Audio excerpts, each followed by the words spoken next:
Good morning, comic book fans. Welcome back to Comics in 5 Minutes. I'm your Elvino Shorty, and today we're going to take a look at Captain America, specifically the Sentinel of Liberty, returning to a 5-issue miniseries. And before we get too far into it, I'm going to talk about this cover. Because first time I saw this cover, it was actually a thumbnail on a website. My first thought was, ugh, Liefeld. And if you're seeing it from a distance, you might think, oh yeah, you can see why. When you get closer, you realize it isn't. It's actually pretty good. But it has some Liefeldian aspects to it. Namely, you can't see Captain America's feet. But it's also the kind of stuff which I think he could do well if he was a better artist. It is a dynamic thing. It's got like foreshortening in there, and it's basically the facial expression looks like intense, and it's kind of stuff that Liefeld really wishes he could do, but he can't. And seeing that it wasn't him, it was actually the internal artist doing it. I was like, oh, okay. Take the stuff that like one of comic book's most famous artists thinks he can do well, but clearly can't, and do it well. Put that on the cover. All of a sudden, I'm paying a bit more attention because it's been a while since I've read a really good Captain America story. It's not a criticism of the character or even the people who write them. I just think there is a limit to what you can do with a character with an awful lot of background and an awful lot of history without either falling into like tried and tested stories or trying to reinvent in a way that is problematic. For instance, let's have him being a member of Hydra. You know who you are.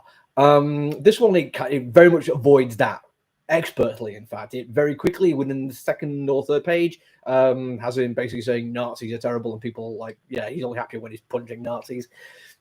Because in comic book continuity, it's very easy to just see like Hydra as a comic book version of the Nazis, and as such, you can be like, well, maybe Captain America wouldn't necessarily want to hit the Nazis. Yeah, honestly, you just heard me say that, and I'm not saying because I believe in it. I'm saying it because I've seen people say that online. People think that Captain America is like an ultra nationalist because his name is America, and he would probably actually agree with some of the things that Nazism and fascism espouses.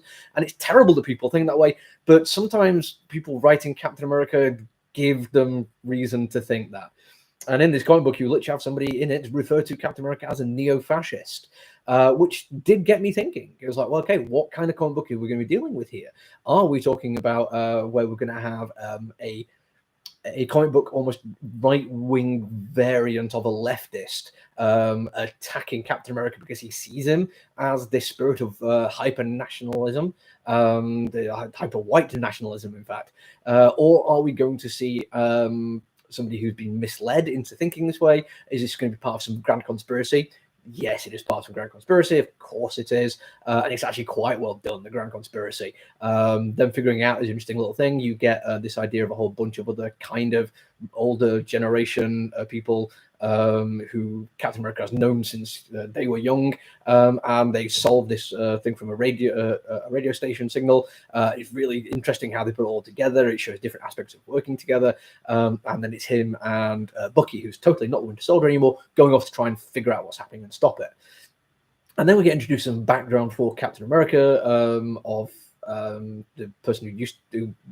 Before they became Union Jack, there was something else, I've forgotten the name already, and it feels like they're going for quite a deep dive into it. But throughout all that's going on, you get Captain America kind of like his internal thoughts on the process.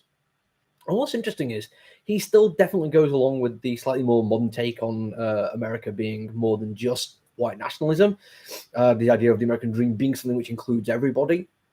But he still has a very old-fashioned way of looking at the world. There are still some things he says which are like, yeah, not necessarily anything which you could pin as being fascist or nationalistic, but an old way of thinking, an old way of talking. And I kind of like the fact that the writer is still embracing that. They're not just doing it as like, let's have a Captain America for people who are alive now. Because he wasn't. He is an old man. He's lived through an awful lot of stuff. His viewpoint and worldview will be affected by what he's seen. And it's nice that they're not just trying to simplify the character. He still has room to be an old man, and that's very, very nice to see. We're going to get back to the artwork for a little bit, because I was happy about the cover, absolutely loved it. Internal artwork is kind of more the standard Marvel House style. Not in a bad way, though. There's some really nice page layouts, some really good splash pages, including one where it's actually a splash page with multiple images going through time, which is quite nice without having panel breaks. And it's really easy to read, which I quite liked. Even the more complicated page layouts all flowed in a way which just added to the story. And they give an awful lot of room for text as well, which is not something I talk about very often. But to say how much of it was first-person narration, it was kind of nice that there was room for it without the pages ever feeling cluttered. Really well, nice design stuff, and when you did get to fight scenes, it did look good. So yeah, Marvel in-house style is fine. This is a very good example of it, but it never really moved away from that in such a way. All in all, it feels like quite a safe comic book, but the potential is there for it to push some boundaries and to let people like think what they how they interpret Captain America. I think the fact that that is an option is going to be good, and it's going to be worth a read, I think. That's it for me today, though. I'm going to be back next week now. I'm done for the week. Until then, look after each other, everyone. Stay safe. Bye.